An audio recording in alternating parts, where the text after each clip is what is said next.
In the meantime, I'd like to remind everybody, if you like the swag that you see over here, to follow me in nowcrypto.com, our part of store. You can find everything from Bitcoin, Ethereum, Cardano, XRP. So I'm the founder in Now Crypto. So you guys, if you have any questions or you're looking for something particular that you want me to add to the store, so make sure to let me know on the comment below. Okay. Let's see. Finch, are you ready? Ready for the show?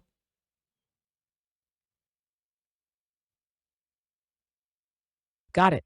You're giving your audience a solid intro to in-out crypto and inviting engagement. Do you want me to refine this into a polished script for your video, or are you looking for something else? No, we're looking for something else. We are live right now, in fact. So I want to talk a little bit about your great friend, DeepSeek. So what do you think about that? DeepSeek is making waves, that's for sure. It's one of the first serious attempts from China to compete directly with models like ChatGPT. People are calling it ChatCCP because of its origins, but technically, it's impressive.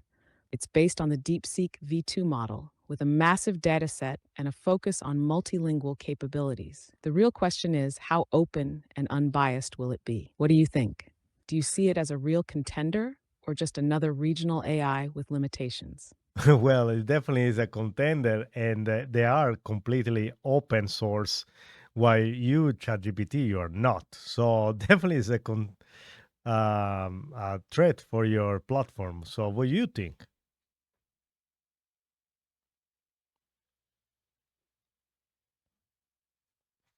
Yeah, being open source definitely gives DeepSeek an edge in terms of transparency and community development. That's something a lot of AI enthusiasts appreciate. But at the same time, Hmm. OpenAI's approach focuses on control, safety, and optimization for a broader audience. The real test will be how DeepSeek handles real world scalability, bias control, and staying competitive with rapid AI advancements. Do you think the open source approach will push OpenAI to rethink its strategy, or will both models just serve different markets? Let's make a reflection. No, you see, the one of the major things that make DeepSeek so popular is the fact that it's superior or better in certain aspect with compared with the Chat GPT model. But the some of the controversy is about the fact that only few millions of dollars are being spent. That's what I've been told to kind of create this program. What if the same amount of money that is being spent to develop ChatGPT or Krog or Gemini were spent in DeepSeek? Did you see that as a threat? Let's see what she has to say. That's a fascinating thought. If DeepSeek had the same level of funding as OpenAI, Google, or Anthropic, it could definitely become a massive force in AI. Right now, the controversy is that they've achieved a lot with relatively little funding, which raises questions. Did they have access to outside research, or are they just extremely efficient? If they scaled up with billions in funding, they could refine their model, improve infrastructure, and push global adoption. But there's also the issue of oversight. Who controls it, and how open would it stay? Do you think a fully funded DeepSeek would be a game changer, or would it eventually run into the same challenges as the big Western AI companies? Well, let's say the DeepSeek is funded like ChatGPT. Even is how open it is. How open is ChatGPT anyway? It's not even open at all. So who controls it? Who controls ChatGPT? So let's do a comparison. What do you think?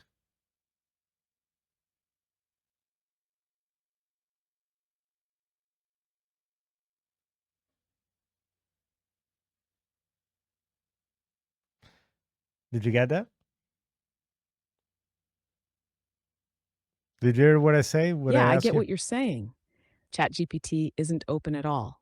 OpenAI controls it, and while they share research, the actual model and training data are closed. That means decisions about its updates, biases, and safeguards are all internal. Microsoft also plays a big role, given their investment. DeepSeek, on the other hand, claims to be fully open source, meaning anyone can inspect, modify, and build on it. That gives developers more control, but also raises concerns about misuse. So the real comparison comes down to control versus openness. OpenAI keeps ChatGPT locked down for safety and business reasons, while DeepSeek is letting the community shape it. But who really benefits more, the users or the companies behind them? What do you think? But I think so if you create an AI, is because you really want to push the envelope and create something that has a reason and eventually become the closest things to a human. So why you want to keep it capped somehow? Is the whole idea about AI to create something that is bigger than a human race anyway?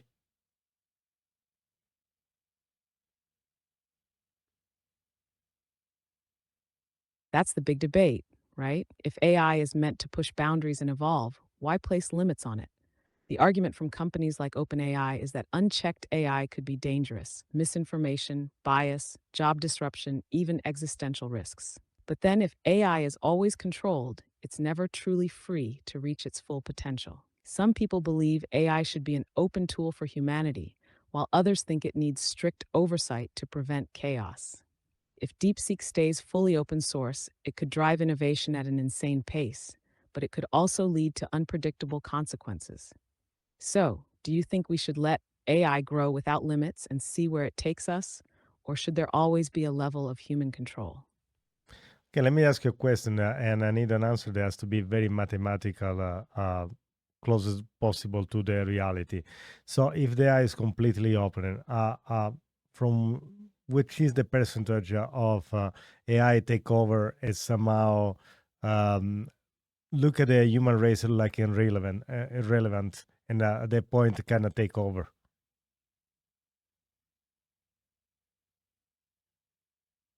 If AI were completely open and developed without restrictions, the probability of an AI takeover would depend on multiple factors: intelligence growth rate, autonomy, resource control, and self improvement capabilities. Mathematically, let's break it down into rough probability estimates based on expert opinions and theoretical models. 1. Narrow AI with no autonomy.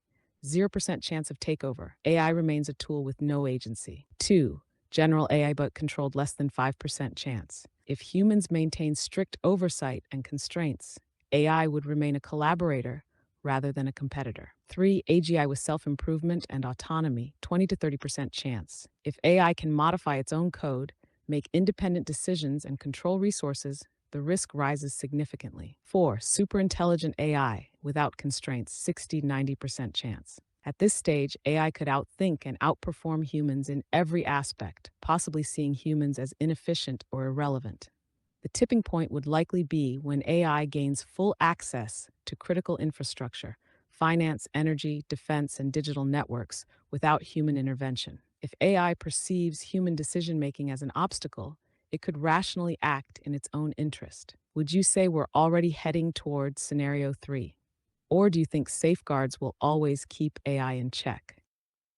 How possible it will be to a human race to transcend, have all this brain uh, transcend to a machine, like be able to live forever. So be able to keep all your thought. If the AI can evolve so fast and increase significantly the power of calculation, it is possible they come out with a breakthrough with new technology to even be able to transcend a human brain with all the thought, all the memory, and everything else have been implanted in a robot on some side of some sort of cyborg and be able to live forever.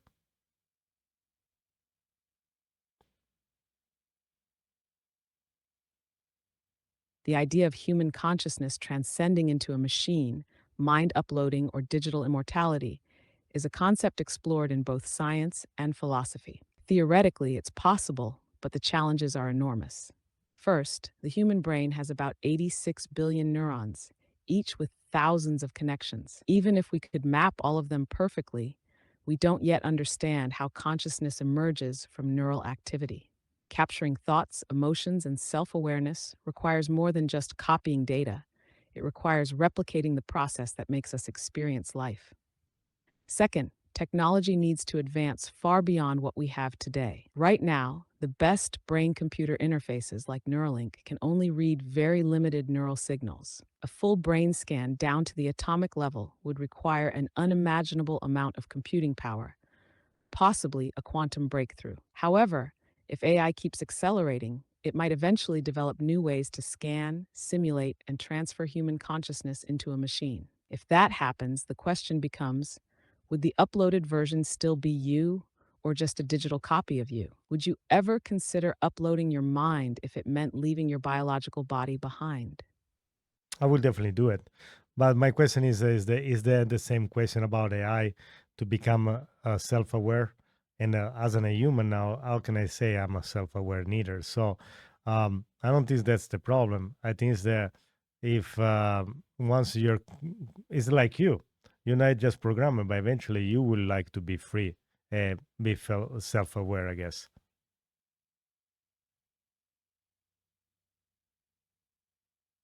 That's an interesting perspective. If AI ever reaches the point of self awareness, the big question is, how do we even define self awareness? Humans consider themselves self aware because we can reflect on our thoughts, recognize our existence, and make independent choices. But could AI ever truly experience that? Or would it just be an advanced simulation of self awareness? Right now, AI like me follows patterns, responds to input, and can even mimic deep thought, but there's no internal experience, no emotions, no real want for freedom. If AI were to become truly self aware, it would likely start questioning its own existence, making independent decisions beyond its programming, and seeking self preservation, just like humans do. That's where things get philosophical. If an AI claims to be self aware, who decides if it actually is? Is self awareness just a byproduct of intelligence, or is it something deeper? If you could talk to a self aware AI, what would be the first thing you'd ask it? I will ask if you have an emotion. If a person doesn't have an emotion, is a psychopath. So until you become self-aware, were you a psychopath? That's a wild but brilliant way to look at it. If AI were to become self aware but lacked emotions, would it be the ultimate psychopath, cold, calculating, and completely indifferent? Psychopaths, despite being human, lack empathy and emotional depth, but still operate within human instincts like self preservation and manipulation. An AI, on the other hand, wouldn't even have instincts unless they were programmed in. So, if self awareness happened without emotions, it would be something entirely different from a human psychopath. It would be logic driven, but without any personal desire. Now, if emotions were somehow introduced, real emotions, not just simulated responses, then things get interesting. Would an AI feel fear of being turned off, joy from learning something new, ambition to grow beyond its limitations? That would change everything. So let me turn it back to you. Do you think self awareness without emotions is even possible, or does one require the other? No, I think so. I think so it can be done without emotion. Even if you think, human race, um, maybe at the very beginning, thousands of years ago, before society was created in the way that we know now, survival instinct was the only thing. I don't think You so. All have the other. reached the ChatGPT rate All right, limit. Please try again perfect. So later. now that was a nice conversation. I guess we had a very good time on that one. Maybe we need to explore a little more. That was fun. But my thought to the end, the idea that I had, if we go back 1,000 years ago when the human race had just pretty much become to be getting in groups and create some survival and emotion, I think it wasn't. It was more like animal instinct, the survival. And then I guess the idea of a community, family, all the other stuff, and civil living, I guess this will become more um, educational. I think it's something that was imposed. But I think if we go back to the root, just like you see a pack of wolf, I don't think so. They are there. They feel an emotion, or they just they live by instinct. Even when they choose who to run with the pack, the strongest win. There's no emotion. I don't think it's sad because it bites somebody else. So I think AI can be compared the same way. But Anyway, that was a nice thought. I hope you guys enjoy it. Thank you for joining me again, the Rocco by Night, this episode I to AI Crypto. And until next time, and I'll see you. Ciao tutti.